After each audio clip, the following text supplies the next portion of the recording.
All right, Mary is calling from Orlando. Hey, Mary, how's it going? Hi, Christy. I'm doing well. How are you? Great. What's going on?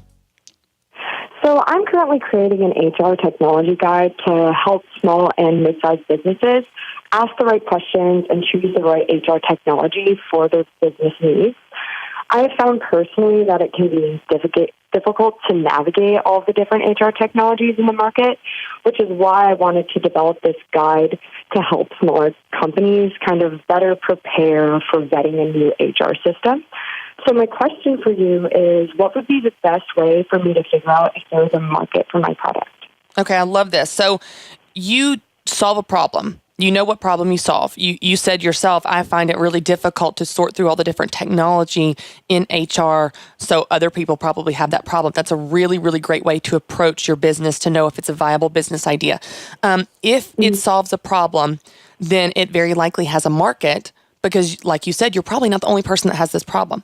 Your goal is to identify the market that has that problem, because that is your target market. That's what tells you there is a market for this. I think this is a problem. I think it's a problem other people have. I know this is a silly example, Mary, but the creator of the Wubbanub, the pacifier for babies that has the little animal attached to it, years ago, she was on a vacation with her son. She was in a hotel room, and he kept dropping his pacifier. And she thought, oh my gosh, this is so frustrating. He won't sleep without his pacifier, and he keeps dropping it. So she took a hotel room sewing kit, took his favorite plush animal and sewed it to the pacifier, and that was the first Wubbanub. She didn't know if other moms had this problem, but she assumed if she had it, other moms probably did. And so if you have a problem, it's very likely that other people do. Your goal is just to identify who that market is. So what I want you to do is I want you to dream this person up. Think of your ideal customer, your ideal business profile, your ideal HR representative, business decision maker that you would pitch this to. Who are they? How do they think? How do they feel? What problems do they have? What frustrations do they have? How does it hold them back in business? How can your product or your guide help transform something or make them more money or save them more time? I want you to write all this out. Like you're just going to make it up, Mary.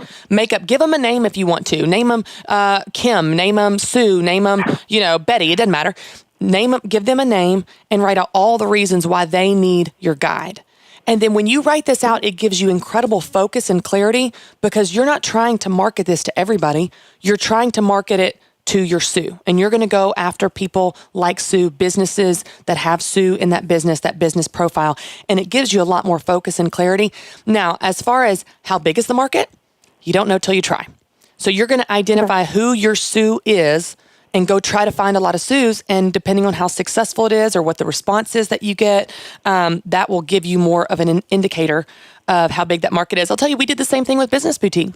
I did a survey on women with businesses, side businesses and small businesses. We put this out in 2013, and it was the largest survey our entire company had ever done. 13,000 women took this survey. We thought, oh, there's a market.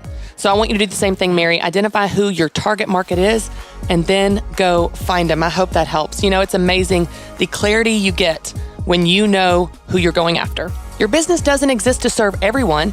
It exists to serve a certain type of person, your persona, your target market.